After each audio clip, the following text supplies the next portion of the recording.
figura de Ruth, abraçada no feixe de cevada, preso no flanelógrafo. Quem é que lembra o que é um flanelógrafo? Pois é, eu lembro exatamente como Ruth era. Porque eu sempre amei a história de Ruth.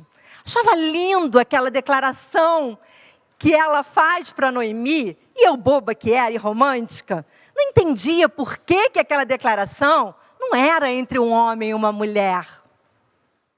Hoje eu consigo entender que aquela declaração mostra o amor e a fidelidade de Deus sobre a vida de duas mulheres.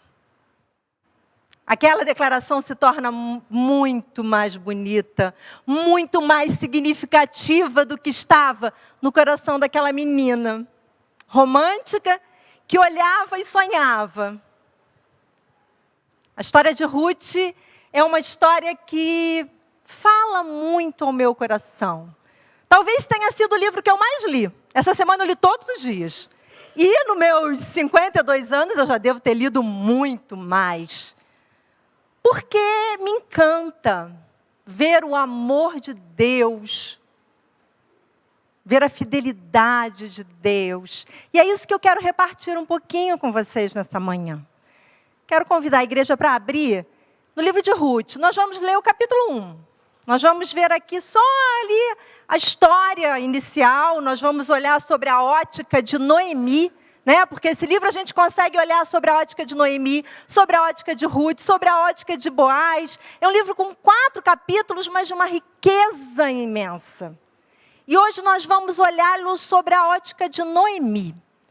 Então vamos ler o capítulo 1 de Ruth. Na época dos juízes, houve fome na terra. Um homem de Belém de Judá, com a mulher e os 2 filhos, foi viver por algum tempo nas terras de Moabe.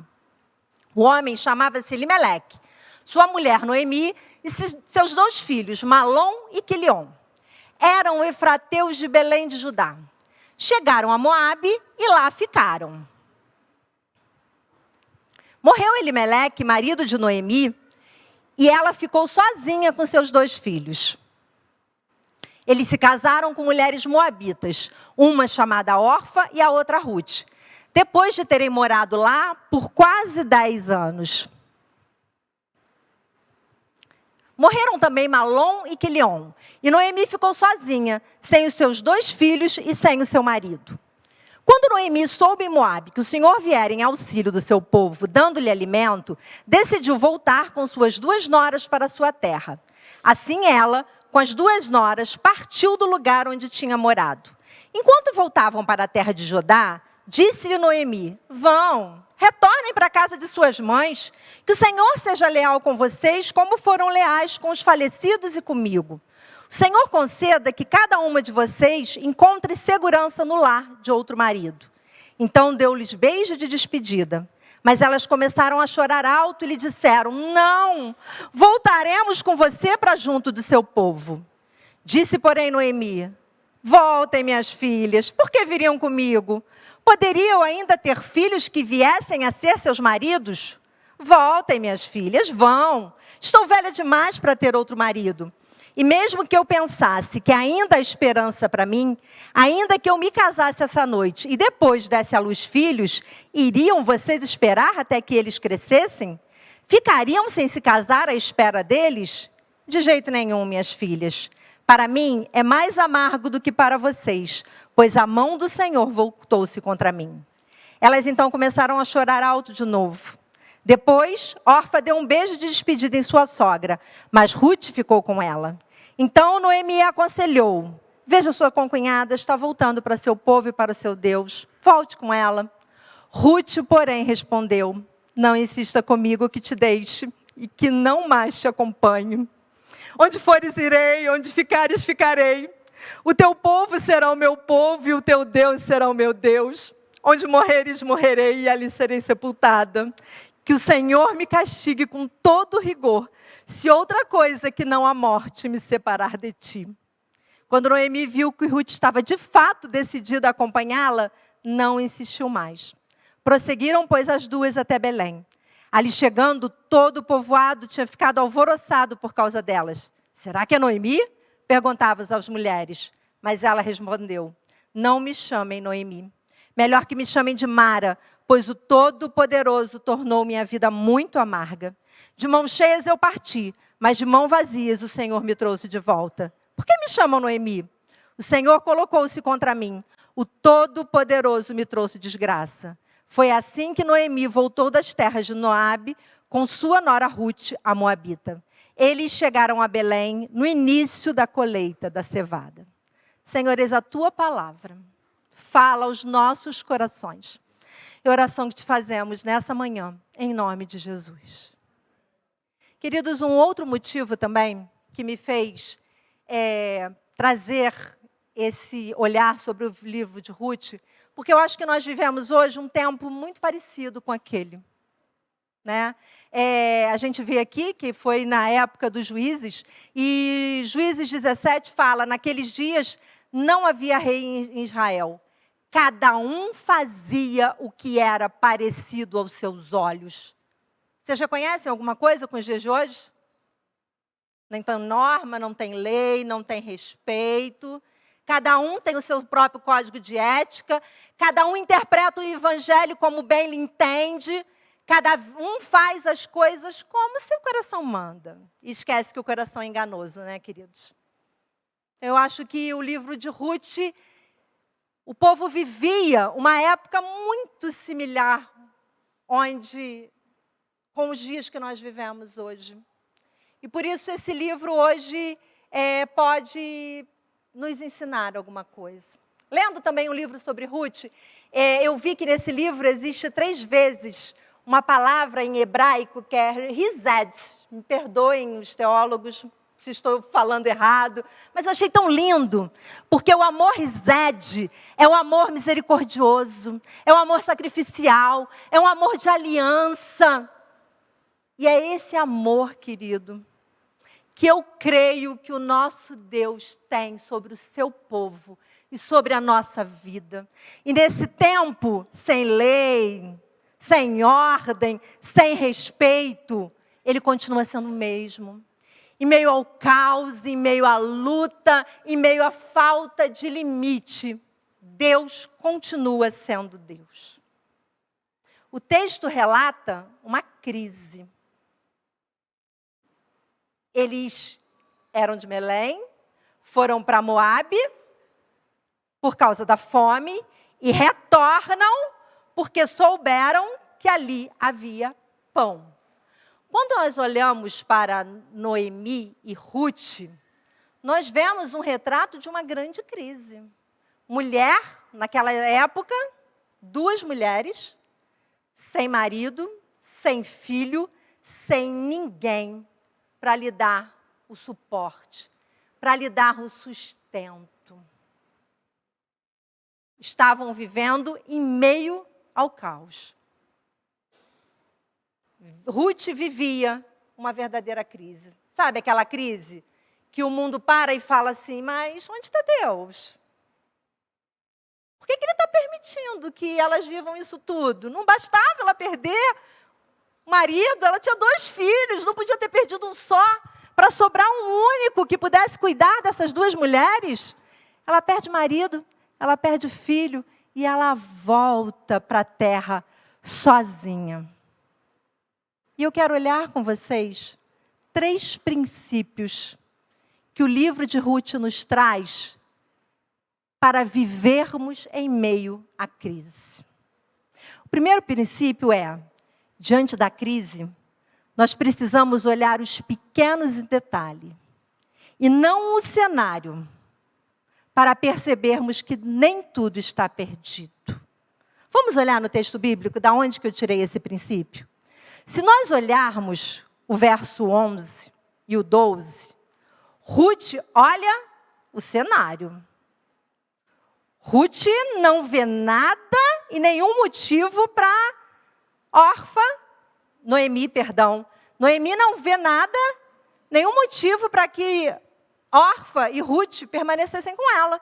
Olha o que o texto diz. Voltem, minhas filhas. Por que viriam comigo? Poderiam ainda ter filhos que viessem a ser seus maridos? Voltem, minhas filhas. Estou velha demais para ter outro marido. E mesmo que eu quisesse,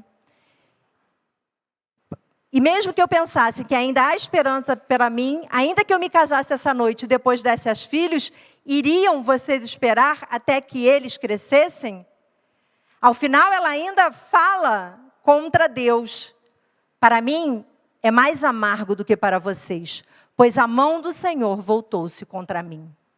Orfa olha o cenário. Ela só vê tristeza. Estou velha, não tenho motivo para vocês estarem comigo. Se eu pudesse ter filhos, né? O mais novo poderia casar com vocês. Era a consequência da lei do levirato. Isso não é possível. Ela só olha a desgraça. Ela só olha a dor. Ela só olha o luto. Ela só olha o que falta. Mas havia um detalhe ali. O verso 14... Depois Orfa deu um beijo de despedida em sua sogra, mas Ruth ficou com ela. Na versão Ara fala, mas Ruth se apegou a ela. Um detalhe crucial. Em meio à falta, em meio ao luto, alguém ficou. Alguém amou, alguém se apegou, não se importou com a sua juventude, como elas viveriam, mas ela quis ficar com aquela sogra. Ela ficou ao lado de Noemi para recomeçar. Quantas vezes nós já passamos por crises, por momentos de muita luta, e quando nós olhamos para trás, a gente lembra dos pequenos detalhes, né? Das pessoas que ficaram, que nos amaram, que cuidaram de nós, do amor de Deus sobre a nossa vida. O cenário passa. O que fica de fato é o quanto aquilo impactou a nossa vida. O que Noemi viveu nos ensina que precisamos olhar para os detalhes. Algo ficou, queridos. Por mais que tenha se perdido muitas coisas, alguém fica. Algo fica. Existe um pouquinho para recomeçar. O segundo princípio é que diante da crise, nós precisamos lembrar que o amor é possível em meio à dor. Ruth faz uma verdadeira declaração de amor para Noemi. Não me enche para que te abandone e deixe de seguir-te. Querido, quando a gente olha ali o significado de tudo que Ruth fala para Noemi, envolve muita coisa, queridos. A terra naquela época, deixar a terra e a parentela, era algo muito significativo. Nós não conseguimos hoje mensurar o valor de viver no seu próprio território. Quando ela fala, o teu Deus é o meu Deus, não é à toa que o texto traz que Ruth é uma moabita. Os moabitas adoravam a Moloque. Era um povo pagão, que não adorava o Deus de Israel, que era o Deus de Noemi. Ela abria mão das suas convicções religiosas. Ela abria mão da sua própria vida, quando ela diz, onde quer que morreres, morrerei eu e ali serei sepultada. Você consegue perceber que ela está dizendo assim, se você morrer, eu não vou embora, não. Eu não vou voltar para Moabe, não. Que seria até o que nós compreenderíamos como correto. Ela está ali pela sogra. Se a sogra morre, por que eu continuo ali? Mas não é isso que ela fala. Ela fala, onde quer que morreres, morrerei eu, e ali serei sepultada. Queridos, aqui existe uma aliança de amor, uma aliança relacional, que nos faz pensar na importância de relacionamentos. Vivemos uma sociedade hoje onde o relacionamento é descartável. Nunca foi tão fluido os relacionamentos. Outro dia alguém me perguntou: posso terminar com meu namorado pelo WhatsApp? Você consegue pensar em dizer para alguém que você está namorando, pelo menos presume-se que exista, né? Algum sentimento, alguma relação ali? Afinal de contas, a gente não namora por namorar, né? Ou namora? Mas é isso, queridos. Se termina relacionamentos por WhatsApp, por uma mensagem. Ainda falou assim: aí eu não tenho que olhar no olho, né? Fica mais fácil. São esses os relacionamentos que estão sendo vividos por essa geração. Descartável, como o copinho que a gente usa para beber água. Ah, Isabel, não estou afim mais de você não, tá? Está muito chata, estou falando umas coisas que eu não gosto muito. Então, amasso igual o copinho e jogo fora. Não respondo mais as mensagens dela, não quero mais saber dela. O virtual também, que é uma realidade hoje, né? Maravilhoso, gente, ter amigo virtual, né? A gente silencia ele, né? A gente não responde. A gente fala sobre só o que a gente quer. Ele não está olhando no nosso olho. Ele não está vendo se eu estou triste, se eu estou feliz, se eu estou falando a verdade. Eu posso até ser quem eu não sou, né? Posso botar uma foto que não corresponde à minha realidade. E assim os relacionamentos estão se firmando. Mas, querido, a palavra de Deus mostra o quanto relacionamentos são importantes.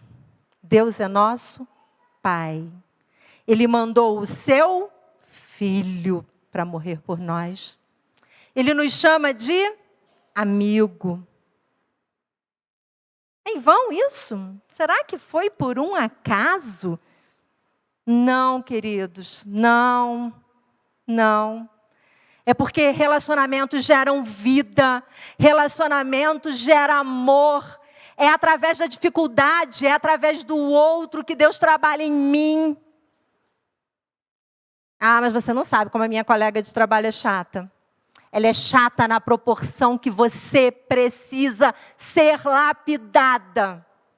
É a forma que Deus está usando para que você seja mais paciente, para que você seja mais compreensiva, para que você seja mais amorosa. E os relacionamentos vão moldando. Pergunte a algum médico. Se lá no leito do hospital, alguém pede: traz todos os meus bens, minhas joias, traz meu carro, traz todo o dinheiro que eu tenho e volta aqui, porque eu vou morrer. E eu quero ter tudo ao meu redor. Duvido, queridos. Duvido. O que eu escuto é que a gente quer as pessoas que nos amam. Traz aquele amigo que eu não vejo há muitos anos. Traz o meu irmão que não fala comigo há muito tempo. Traz aquela irmã que orou por mim a vida inteira. Porque relacionamento faz diferença. E nós, como filhos e filhas de Deus, precisamos investir em relacionamentos. Precisamos valorizar. Para que a gente não mergulhe nessa cultura descartável e virtual que a sociedade vive hoje. Provérbios diz: em todo tempo ama o amigo, e na angústia se faz o irmão. Ame e se deixe amar. Diante da crise, nós precisamos lembrar que o amor é possível em meio à dor. E o último princípio: diante da crise, nós precisamos viver e não apenas sobreviver. Quem não conhece alguém que depois de viver uma grande crise, não teve mais ânimo para viver? Eu convivi com uma senhora, era mãe do meu cunhado. né? Dona Oswaldina. O filho dela faleceu, ela tinha 20 e poucos anos. No momento que João Marcos morreu, Dona Oswaldina parou de viver. Ela não aceitava comemorar aniversário, ela não aceitava comemorar Natal. Eu me lembro que a minha irmã me levava lá nas festividades e ela estava sempre na cama, deitada, chorando, triste. E os outros 3 filhos tentando viver. E ela não aceitava viver sem o filho que tinha falecido. Ela não conseguia olhar para a possibilidade. Sabe quando eu vi a Dona Oswaldina viver? Quando ela teve um AVC. E aí ela não podia mais viver. Ela não tinha mais condições de levantar da cama. E aí ela queria sair, passear. Ela escreveu um livro. Ela voltou a viver. E a história dessa senhora me impactou tanto, queridos, que eu pesquiso luto. Foi o tema do meu TCC. Porque eu não conseguia compreender, porque eu, como criança, como jovem, eu sempre via aqueles filhos, aqueles netos brincando, rindo, amando. E ela não tinha ânimo. E muitas vezes nós fazemos assim também. Algo acontece na nossa vida e a gente trava. Ah, sem isso eu não consigo ir. Não. Sem esse emprego, não. Eu não vou conseguir fazer mais nada. Ah, dessa forma, a minha vida não se encaixa. Mas se nós olharmos aqui, Noemi, embora com uma história muito difícil, Noemi voltou. Assim, Noemi voltou. Ela voltou. Ela reagiu. Ela se movimentou. Diante das lutas e da adversidade, nós não podemos parar a nossa vida. Nós precisamos olhar as circunstâncias ao redor e continuar vivendo. Enquanto eu espero, eu vivo. Deus vai tratando a minha dor. E eu vou vivendo e não sobrevivendo. Eu vou me alimentando bem, eu vou me relacionando, eu vou procurando alternativas, eu vou recebendo amor, eu venho à igreja. Eu continuo a viver. Não podemos botar o quando. Ah, não. Quando meu marido se converteu, eu vou à igreja. Quando eu conseguir aquele emprego, aí sim eu vou ser feliz. Não, querido, é tempo. Como Noemi voltou, volte também. Volte a viver. E aprenda que existe um Deus que cuida de nós. O mais bonito do livro de Ruth é esse Deus que se manifesta com seu amor, com a sua graça, com a sua misericórdia. E Ele transforma desgraça em graça. Ele transforma a luta em aprendizado. Ele transforma escassez em fartura, morte, vida. Porque nós temos a certeza que Ele está, que Ele pode e que Ele é. Aquietai-vos e sabeis que eu sou Deus. Não é por acaso que a Zélia está ali hoje. Quando meu irmão faleceu, ela falou esse versículo para mim. Ela não se recorda. Lá na casa da Marisa, ela me abraçou e ela falou: aquietai-vos e sabeis que eu sou Deus. A partir daquele dia, irmãos, esse versículo tem uma outra conotação na minha vida. Quantas vezes a Zélia esteve comigo? Nesses quase 15 anos. Me fazendo lembrar de um Deus que é soberano.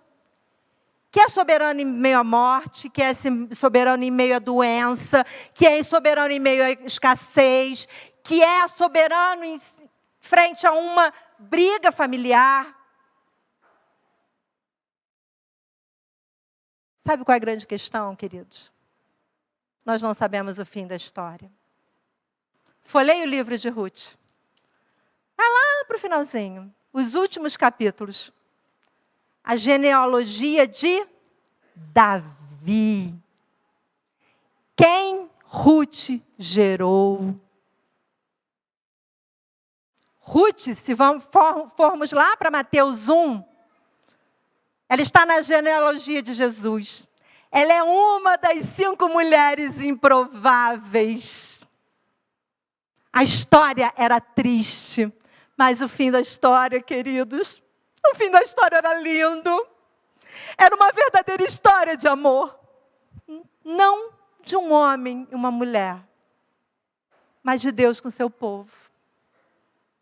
De Deus com 2 mulheres que pareciam desamparadas, mas não estavam. Porque o amor reside estava ali. Misericordioso, leal, verdadeiro. Que aliança. Eu quero encerrar te convidando a olhar agora para a sua crise. E em meio à sua crise, ver a bondade de Deus. Porque a bondade de Deus está lá. A bondade de Deus não está no novo emprego. A bondade de Deus está no maná que não falta. Na provisão que surge do nada. E nós achamos que a bondade de Deus só está no novo emprego. Adriana, a bondade de Deus vai estar na cura. Sim, a bondade de Deus está na cura. Mas a bondade de Deus está nas pessoas que estão orando por você enquanto você se trata. A bondade de Deus está no remédio que não falta. A bondade de Deus está na providência diária que Deus tem feito sobre a minha e a sua vida. Que a história de Ruth nunca nos deixe esquecer que Deus está nos nossos melhores e nos nossos piores dias, se fazendo presente através da bondade de Deus. Salmo 23, 6 diz: bondade e misericórdia me seguirão todos os dias da minha vida. Só no dia bom? Só em meio à saúde? Só em meio à fartura? Não. A bondade, a misericórdia de Deus nos seguirão todos os dias da nossa vida. E seguiram Noemi e Ruth. E hoje, segue a cada um de nós também. Que Deus nos abençoe nessa manhã e testifique no nosso coração através da sua palavra.